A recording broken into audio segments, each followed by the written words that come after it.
Pensar al Joker como un nihilista es una comodidad intelectual, pero también una renuncia. Se lo etiqueta así porque destruye, porque ríe ante el colapso, porque parece no reconocer ningún valor estable. Sin embargo, el nihilismo, incluso en sus formas más radicales, nunca fue simple negación, sino un problema filosófico complejo.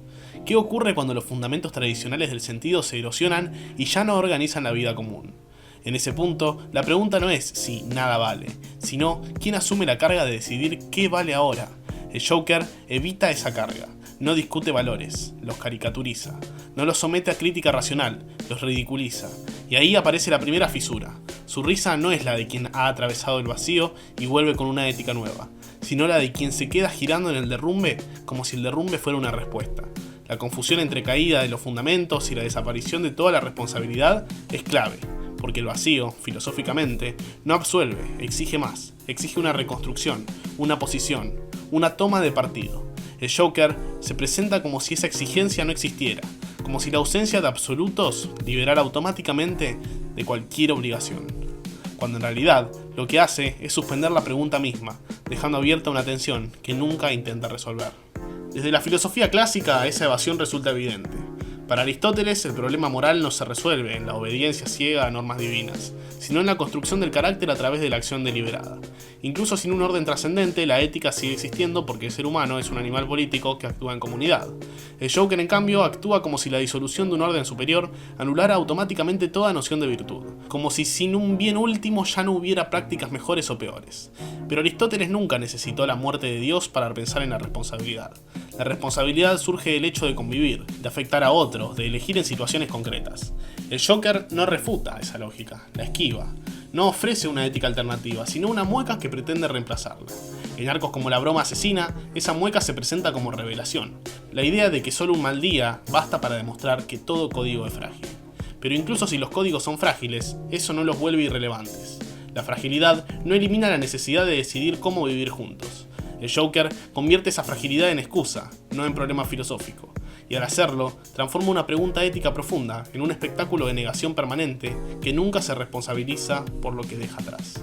Con la modernidad, la cuestión se vuelve todavía más incómoda para el Joker. En pensadores como Kant, la moral deja de apoyarse en Dios para sostenerse en la razón práctica. No actuamos bien porque alguien nos observe desde lo alto, sino porque reconocemos al otro como fin en sí mismo. El Joker se presenta como si la caída de la trascendencia hubiese arrastrado también esa exigencia racional, como si sin un juez supremo ya no hubiera ningún límite legítimo. Pero eso es una confusión básica. La autonomía moral no implica ausencia de normas, sino autolegislación. Implica asumir que somos responsables precisamente porque no hay una instancia externa que nos excuse. El Joker, lejos de abrazar esa autonomía, la parodia, se coloca fuera de toda ley, no para fundar una nueva, sino para demostrar que puede violarlas todas. En Batman No Man's Land, por ejemplo, su accionar no construye un orden alternativo en el caos, sino que se regodea en la imposibilidad de cualquier orden. Eso no es radicalidad ética, es pereza filosófica. La modernidad no dice todo vale, dice ahora vale lo que pueda justificar frente a otros. El Joker nunca justifica, actúa y se ríe. Su nihilismo no es una postura, es una huida permanente del deber de dar razones. Cuando se invoca a Nietzsche para explicar al Joker, el malentendido se vuelve casi caricaturesco. La muerte de Dios no es una invitación al descontrol, sino un diagnóstico cultural. Los valores absolutos que organizaban Occidente ya no convencen, y eso genera vértigo. Nietzsche no celebra ese vértigo como destino final, lo plantea como transición peligrosa. El problema del nihilismo, para él, no es que nada tenga sentido, sino que todavía no hemos creado nuevos valores capaces de sostener la vida. El Joker se queda detenido en la fase destructiva, pero pretende que esa detención sea una verdad última. En historias como Arkham Asylum, una casa seria en una tierra seria, su discurso sugiere que todo intento de orden es una farsa, pero nunca ofrece una voluntad creadora que reemplace lo demolido. Nietzsche pensaba al creador de valores como alguien capaz de afirmar la vida incluso sin garantías metafísicas. El Joker, en cambio, reduce esa afirmación a la burla. No dice, así quiero que vivamos, dice, miren cómo se rompe todo. Esa diferencia es crucial, porque sin creación, la destrucción no es crítica, es ruido. Y ese ruido se disfraza de profundidad filosófica, cuando en realidad evita la pregunta más incómoda, ¿qué hacer después del derrumbe? En la tradición existencialista, la ausencia de sentido dado no libera, angustia. Sartre plantea que estamos condenados a ser libres, es decir, obligados a elegir sin manual. Esa condena implica responsabilidad total. no solo por lo que hacemos, sino por el mundo que nuestras acciones ayudan a configurar. El Joker actúa como si la falta de sentido fuera un cheque en blanco para la arbitrariedad, cuando en la realidad, desde esta perspectiva, es todo lo contrario. Cada acto pesa más porque no hay excusas metafísicas. En El regreso del Caballero Oscuro, su violencia no inaugura una libertad radical, sino una suspensión deliberada de la pregunta por las consecuencias. No hay angustia en su accionar, solo teatralidad. Y eso lo aleja del existencialismo genuino. El existencialista no se ríe del absurdo para evadirlo, lo enfrenta sabiendo que no hay red.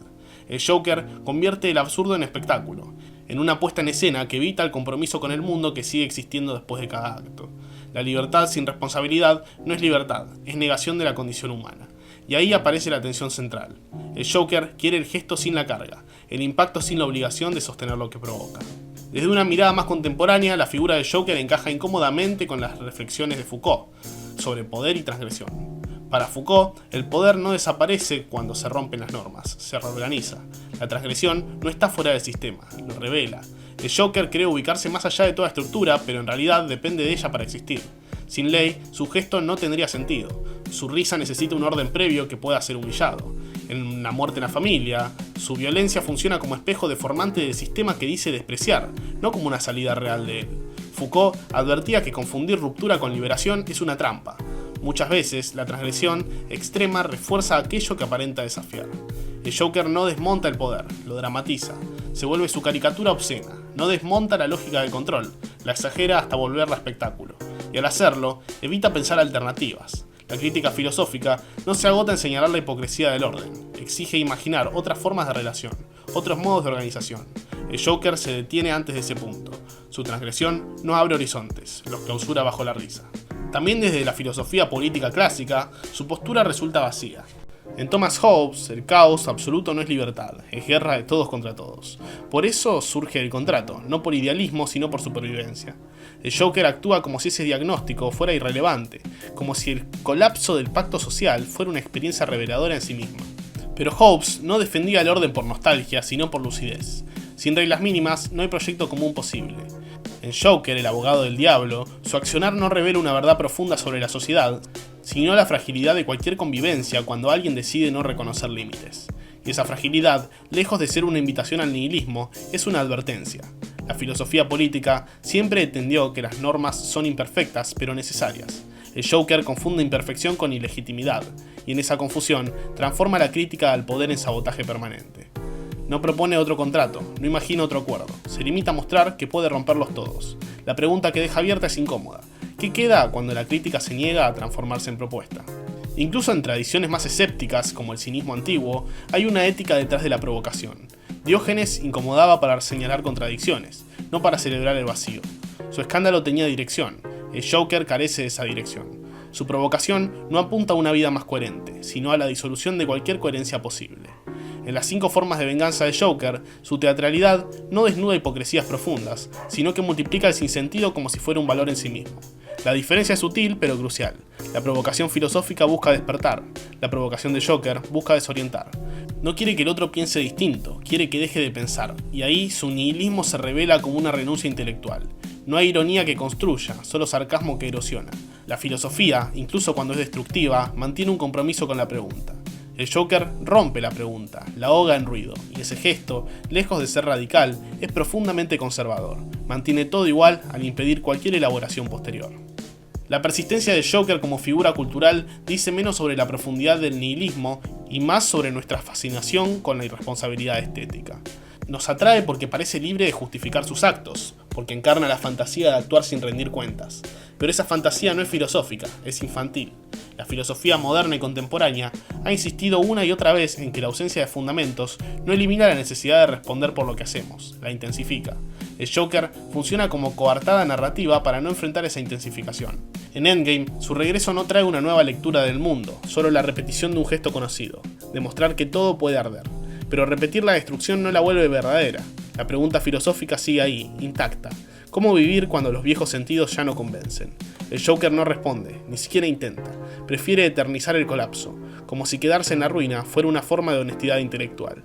Y esa elección, lejos de ser neutral, es una toma de posición que evita la responsabilidad de pensar el después. Tal vez la incomodidad más grande que genera el Joker no sea su violencia, sino su vacío argumental. Se lo celebra como símbolo del nihilismo, pero el nihilismo serio es una etapa, no un destino. Es un punto de crisis que exige atravesarse, no un lugar donde instalarse a reír. El Joker se instala, hace del derrumbe su hogar conceptual, y al hacerlo, convierte una de las preguntas más difíciles de la filosofía: ¿qué hacer cuando los valores heredados ya no sostienen?, en una pose repetible. No hay ética nueva, no hay política alternativa, no hay ontología distinta, solo hay repetición del gesto destructor, y esa repetición, paradójicamente, lo vuelve predecible. La filosofía, incluso en sus momentos más oscuros, busca abrir posibilidades. El Joker las clausura bajo la promesa falsa de una libertad sin peso. La tensión queda abierta porque la pregunta sigue sin respuesta. ¿Es el Joker una crítica al sentido o la prueba de que el vacío, cuando no se piensa, termina volviéndose un espectáculo cómodo para no asumir nada?